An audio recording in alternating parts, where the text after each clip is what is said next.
बोलिए भारत माता की, भारत माता की, भारत माता की। मंच पर उपस्थित तेलंगाना के अस्तित्व के लिए लड़ाई कर रहे सभी पार्टियों के जो तेलंगाना के पक्ष में हैं, उन सभी पार्टियों के वरिष्ठ नेता, कार्यकर्ता वृंद तथा यहाँ पर उपस्थित सभी माताओं, बहनों एवं भाइयों, मैं आज आपके बीच में आई हूँ तो सिर्फ एक बात कहने के लिए आई हूँ, क्योंकि मैं राजनीति में हूँ लेकिन मुझे बहुत राजनीति नहीं आती, तो मैं दिल से एक बात कहूँगी आपको। मैं तो लगभग 15 साल से इस पक्ष में हूँ कि जिस दिन हमारे हाथ में ताकत आएगी हम 1 मिनट की देरी नहीं लगाएंगे और तेलंगाना राज्य का निर्माण करेंगे। लेकिन मुझे एक निवेदन जरूर करना है, अगर आज तक तेलंगाना बन नहीं पाया तो उसका कारण मात्र इतना है कि तेलंगाना के लोगों के साथ में धोखाधड़ी हुई और उसका परिणाम निकला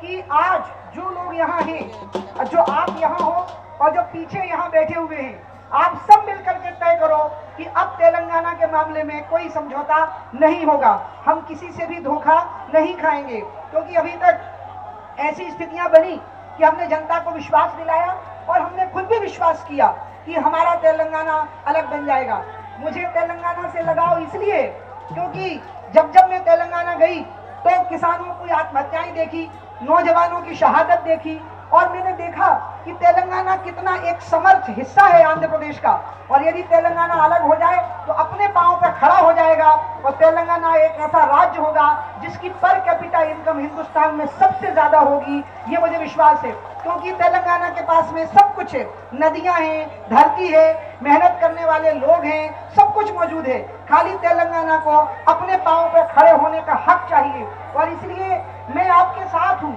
और मैं आपके साथ इसलिए हूँ क्योंकि मैं पृथक विदर्भ के भी साथ हूँ, और मैं पृथक बुंदेलखंड के भी साथ हूँ, और मैं पृथक तेलंगाना के भी साथ हूँ। जब जब हमारी सरकार आई, हमने छत्तीसगढ़ बनाया, हमने उत्तराखंड बनाया, हमने झारखंड बनाया, और आप पक्का मानिए ये एनडीए की सरकार ही ये काम कर पाएगी कि हम तेलंगाना का भी निर्माण करेंगे, ये काम हम करेंगे। लेकिन आप सभी लोगों से भी मेरा ये कहना है कि आज जरा मेरे साथ जब मैं तेलंगाना की जय बोलूं तो आप सभी लोग जब मेरे साथ हाथ उठाएं, मैं पीछे वालों से भी हाथ उठाऊंगी और आगे वालों से भी हाथ उठाऊंगी कि आज जो सब इकट्ठे होकर के यहाँ आए हो, अब ये एकता टूटनी नहीं चाहिए तेलंगाना के मामले में। हम सबको तेलंगाना के मामले में एक रहना चाहिए और हम सबको तेलंगाना के मामले में किसी भी प्रकार की विश्वास में नहीं आना चाहिए, क्योंकि हमारे साथ विश्वासघात होगा। आज जिस प्रकार से यूपीए की सरकार देश के साथ में विश्वासघात कर रही है, और सबसे दुखद बात यह है कि भारत का जो प्रधानमंत्री है वो हर बात में कह देता है कि मुझे कुछ नहीं मालूम। कोई घोटाले की बात आती है तो कहते हैं मुझे नहीं मालूम, कोई चोरी की बात आती है तो कहते हैं मुझे नहीं मालूम, कोई भ्रष्टाचार की बात आती है तो कहते हैं मुझे पता नहीं कैसे हो गया। अगर कोई बच्चा इनोसेंट हो तो बहुत अच्छा लगता है, लेकिन अगर कोई प्रधानमंत्री इनोसेंट हो तो वो देश के लिए बोझ बन जाता है और देश के लिए बहुत कठिनाइयां खड़ी हो जाती हैं। इसलिए अगर कोई बच्चा कहे कि मुझे ये बात नहीं मालूम तो हम कहते हैं देखो कितना भोला है, बालक है, इसको कुछ नहीं मालूम। लेकिन जब प्रधानमंत्री ये बात कहे कि मुझे कुछ नहीं मालूम तो ये देश के लिए बहुत खतरनाक स्थिति होती है। देश अभी बहुत खतरनाक स्थिति से गुजर रहा है, और ऐसी स्थितियों में हम सबको, आज स्वामी अग्निवेश जी यहाँ आए हैं,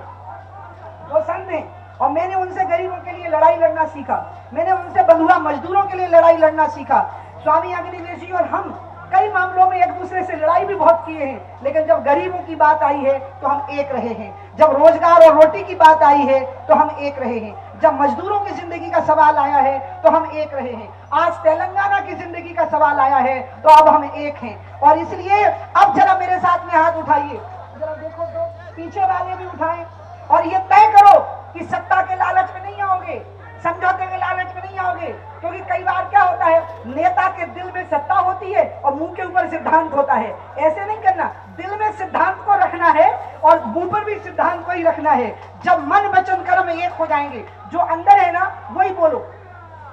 और जो दिमाग में चल रहा है वही अंदर लाओ, और जो अंदर और दिमाग में चल रहा है वही जीभ से निकालो। अगर मन वचन कर्म एक हो गया, मन यानी ये, और वचन यानी जो यहां से निकल रहा है, और कर्म यानी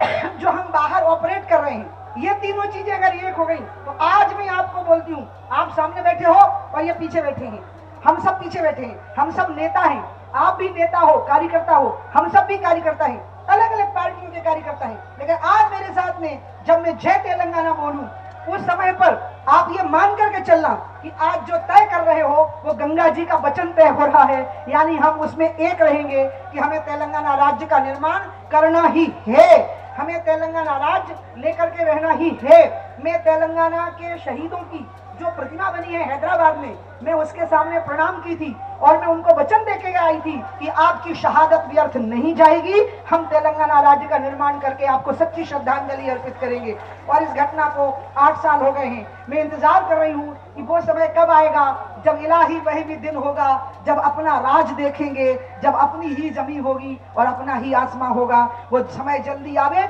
इसलिए जरा हाथ उठाओ, इधर जो है वो भी उठाओ और इधर जो है वो भी उठाओ और तय करो कि तेलंगाना राज्य लेकर के रहेंगे। बोलो जय तेलंगाना, जय तेलंगाना, जय तेलंगाना, बोलिए भारत माता की। इन्हीं शब्दों के साथ मैं आप सबसे जाने की आज्ञा लेती हूँ। आप सबने मुझे यहाँ बहुत सम्मान दिया, हमारे कोदंड राम जी ने बहुत आग्रह किया कि आप आइए, तो मैं आपके बीच में इसलिए उपस्थित हो गई हूँ और मैं ये विश्वास करती हूँ कि आज का धरना सार्थक होगा और हम तेलंगाना राज्य के अस्तित्व को लेकर के ही रहेंगे। इन्हीं शब्दों के साथ अपनी बात समाप्त करें।